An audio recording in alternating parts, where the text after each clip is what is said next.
Allez, imaginez un instant.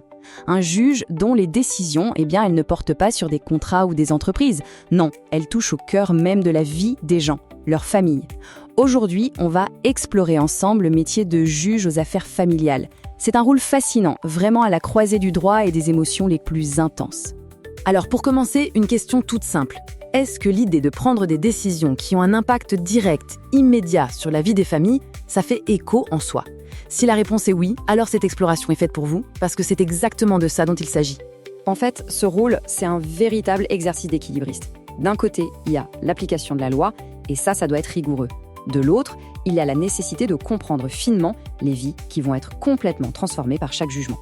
C'est précisément cet équilibre, ce grand écart permanent, qui définit la profession. Bon, allons un peu au-delà du titre. Concrètement, ça veut dire quoi être juge aux affaires familiales au jour le jour ? Qu'est-ce qui se passe vraiment derrière les portes du tribunal ? Il ne s'agit pas seulement d'écouter, loin de là. Il faut analyser des situations qui sont souvent très conflictuelles, très vulnérables. Chaque dossier, c'est un peu comme un puzzle complexe qui demande de la rigueur, de l'équité et franchement, une sacrée résistance émotionnelle. C'est un travail de haute précision, humaine. Très bien, tout ça est passionnant, mais comment on y arrive concrètement ? Comment devient-on juge aux affaires familiales ?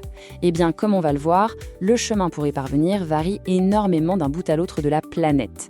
Ce tableau, il illustre parfaitement ces différences.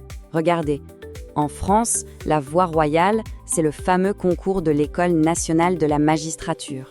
En Amérique du Nord, le système est complètement différent. Il faut souvent une longue carrière d'avocat avant d'être nommé, ou parfois même élu, juge. Et en Afrique de l'Ouest, on retrouve souvent des modèles qui s'inspirent du système français, mais avec des réalités et des salaires qui peuvent être très, très variables. Passons maintenant aux compétences. Pour exceller dans ce domaine, une connaissance pointue du droit, ça ne suffit pas. Non, il faut une véritable boîte à outils bien plus complète. En fait, on peut diviser ces compétences en deux grandes catégories. D'un côté, il y a la maîtrise technique, le savoir-faire juridique. Et de l'autre, les qualités humaines, le savoir-être. Et croyez-moi, l'un ne va absolument pas sans l'autre. Côté technique, la précision, c'est le maître mot. Ça veut dire connaître le droit sur le bout des doigts, savoir rédiger des jugements qui soient clairs, motivés, inattaquables, et être capable d'analyser des expertises parfois très, très complexes. C'est vraiment le socle de toute décision juste. Alors, petite pause. Pour aller plus loin dans ton parcours d'orientation ou pour le choix de ton futur métier, je t'invite à télécharger l'application Orientude pour t'aider à faire le meilleur choix possible pour tes futures études. Mais alors, pourquoi est-ce qu'on choisirait une carrière aussi exigeante ? Qu'est-ce qui motive vraiment quelqu'un à vouloir enfiler la robe de juge aux affaires familiales ? On va explorer ça ensemble. La toute première raison, et sans doute la plus forte, c'est l'impact.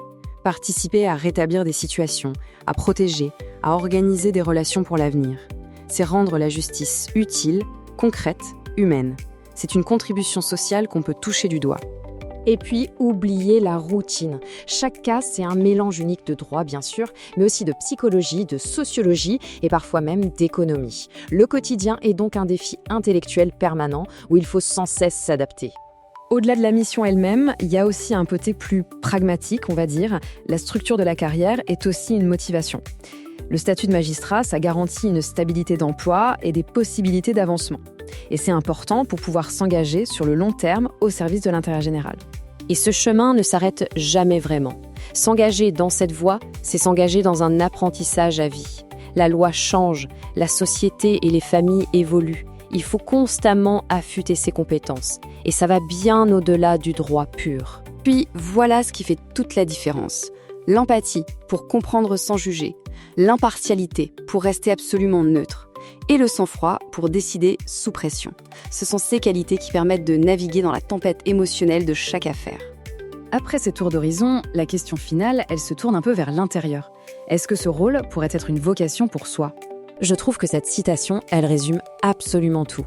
Le point crucial, c'est ça, cet engagement total, à la fois intellectuel et humain. Mais la récompense, elle est à la hauteur. C'est ce sentiment unique de rendre une justice qui a un sens direct et concret pour les personnes concernées. C'est peut-être la question essentielle à se poser. Car au fond, être juge aux affaires familiales, c'est incarner cette dualité. Posséder l'esprit affûté d'un juriste pour appliquer la loi avec rigueur et en même temps avoir le cœur d'un médiateur pour apaiser les conflits humains les plus profonds. Et pour finir, je t'invite à nous dire en commentaire qu'est-ce que tu as pensé de ce métier.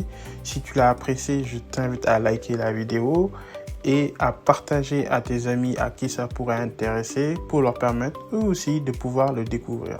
Et enfin, si tu veux avoir beaucoup plus de contenu et découvrir un peu plus de métiers, je t'invite à t'abonner à cette chaîne pour en découvrir de plus en plus. À bientôt dans Orientude.